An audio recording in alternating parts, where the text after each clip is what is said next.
The Genuine Article. Discussion and commentary based on articles from JACC. Hello, I'm Tony DeMaria, the editor of JACC, here with another issue of the Genuine Article. And today I'm talking with Dr. Veronique Roget, who's professor of medicine and epidemiology at the Mayo Clinic College of Medicine.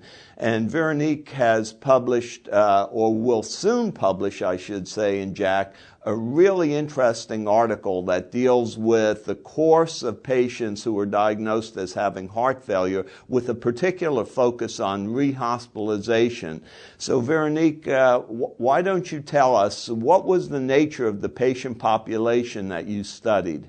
What we studied was really a patient population derived from the community, where we took a number of patients who had their first diagnosis of heart failure, and we followed them forward over time until the end of their life to measure the lifetime burden of hospitalization from diagnosis to death, if you will. And in doing so, what we found is that over an average time period of 4 years, that the burden of hospitalization is enormous, about one hospitalization a year, at a time when we can assume that it will have a very adverse impact on the quality of life of these patients. And I think many of us who treat heart failure patients have been aware of how often they get rehospitalized, and in fact that's become a bit of a quality indicator.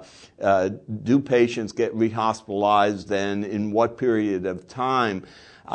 What particularly struck us about your data was the prevalence of comorbidities in this population and the role they played in rehospitalization.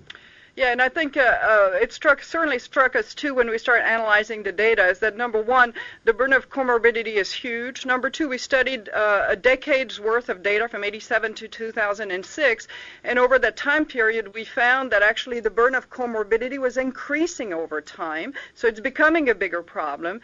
And what was particularly striking is that it is an enormous risk factor for rehospitalization, to the extent that actually the majority of hospitalizations among individuals diagnosed with heart failure is actually not due to cardiovascular causes, but due to extracardiac causes, including some of these comorbid conditions. So comorbidity certainly is an enormous problem.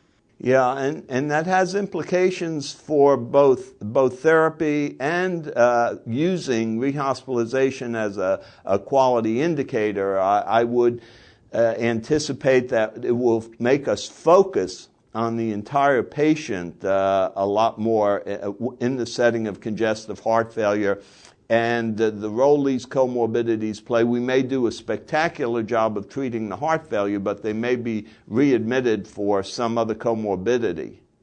Yeah, that was exactly our interpretation, is that we're not saying here that hospital readmissions is not an appropriate quality indicator, but what we're saying is that because a large proportion of these hospitalizations are driven by comorbidity, we as care providers need to focus on the whole patient, and it really is a care delivery partnership, if you will, between the cardiologist and the internist, for example. Yeah, important data, and we'll look forward to the response when it's actually published. For the Genuine Article, I'm Tony DeMaria. The Genuine Article. Discussion and commentary based on articles from JACC.